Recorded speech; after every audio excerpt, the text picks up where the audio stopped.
28, very good question. Do not fear those who kill the body and who are unable to kill the soul, but rather fear God, him who is able to destroy both body and soul in Gehenna. The point here is that that people can shoot you and kill you. That's killing the body. But they cannot kill the personality. It doesn't say it's an immortal personality, but they can't kill who you are, does it? God then can destroy the soul. That proves the soul is mortal in Gehenna.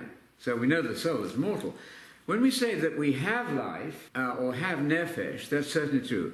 We have nephesh. We do have life. It says that.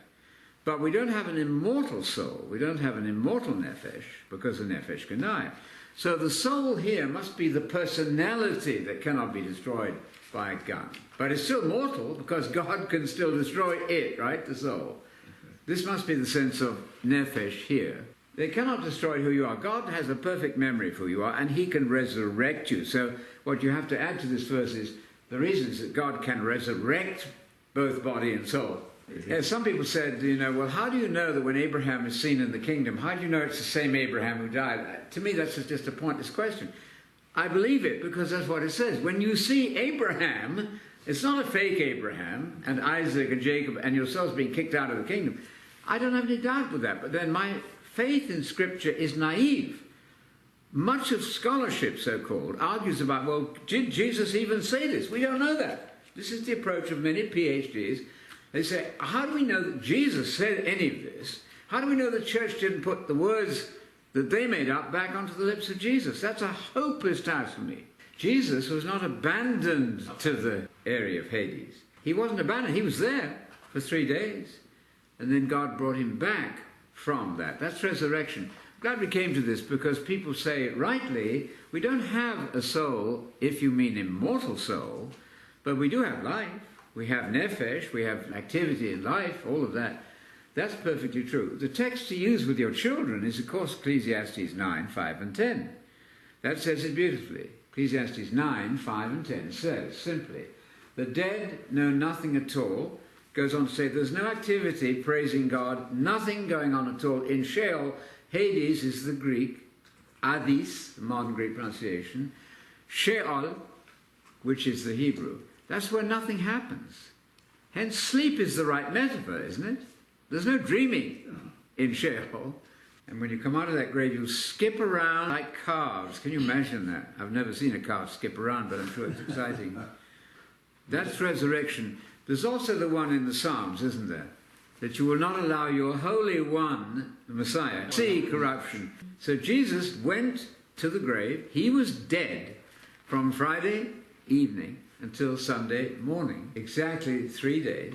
Stephen is the classic example in Acts 7, because Stephen said, as he died, as he was being stoned, imagine it, being stoned to death by these cruel people, and he says, into your hands I commit my spirit, and then it says, he, Stephen, fell asleep. Not his immortal soul went on living. So the immortal soul is the blight of the system. It's really been blighted. Once you have an immortal soul, then you cannot die. Death has been turned into life. You don't have an immortal soul, but you can in Hebrew have nephesh. You can have life, and you are a nephesh. So just modifying that very slightly, certainly we are all nepheches, and so is your dog.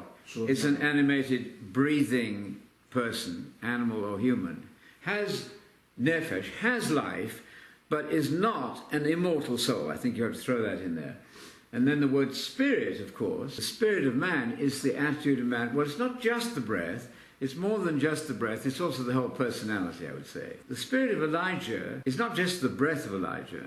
It has a variety of meanings. Certainly, spirit can just be breath, the life breath that's breathed into man. He becomes a living nephesh, that's clear. It's also a quality of personality. Heart and spirit are very close in the Bible. So in the case of Psalm 31, David said, into your hands I'm committing my spirit. He wasn't dying. So there's no life breath going back. He wasn't dying when he said that. It's simply myself. My spirit is me in personality. Then you have the text in Hebrews which speaks of the spirits of just men made perfect. Their attitude, their whole personality, training, character even. So Paul uses in 1 Corinthians this very good, interesting phrase, a soma pneumatikon, a spiritual body. This is very non-Greek and very Hebraic.